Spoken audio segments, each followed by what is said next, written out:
Hi, today my Gen Z just made my day from yesterday. So I have this Gen Z girl.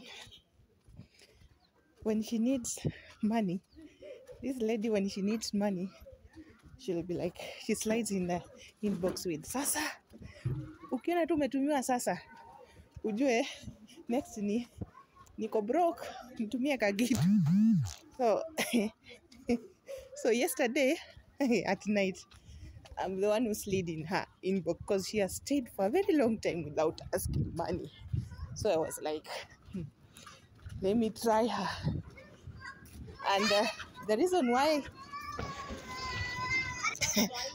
why she has stayed so long without getting money from me is there was a time I sent her some money and she misused it. So I told her it will take a break. So yesterday at night, I slid in her inbox and I'm like, nikununulie leo lunch, kesho lunch na breakfast. And she's like, hey, my mama, please do so. That is why I love you, mama of fans. So I'm like, I don't know the last time I was called mama. Now, because of I've promised her something, then now she calls me mama. Another thing, immediately I was removed from the prison of being locked away from seeing her status, her WhatsApp status, because I never used to see her WhatsApp status for some time. I asked her and she was like, nowadays I don't post. But you see, she has made her WhatsApp status that when she posts, it goes direct to Facebook status. So I normally see the status on Facebook, but WhatsApp I don't see. And when I ask her cousins, they say she has posted.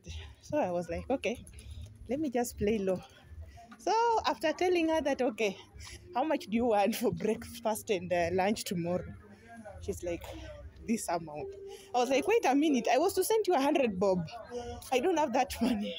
Then she went ahead and opened, now added me to see status, and she's like, God keep for me this one, oh, don't let her go before I receive my blessings. So when we were chatting, I saw a blue line. You know, when someone has posted on WhatsApp, you normally see the blue line. So I saw the blue line and I checked the status, and she has posted, and even she has posted me. And I'm like, are you sure you've just posted me to view or it's for everyone? She's like, no, I've posted for everyone to see. And I was like, okay, finally. Now after promising you something, you've now removed me from those viewers who are locked away from viewing your status, right? And guess what? I was to send her cash Kenya shillings 100 bob. I ended up sending what she had requested. This girl has some enticing words that can make you even send all the money in your account to her account.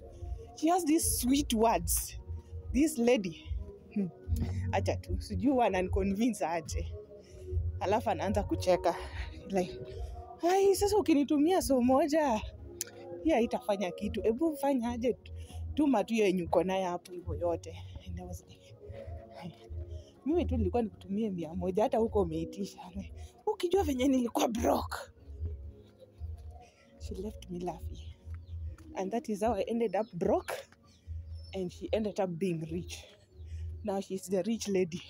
I'm just seeing status being updated every day.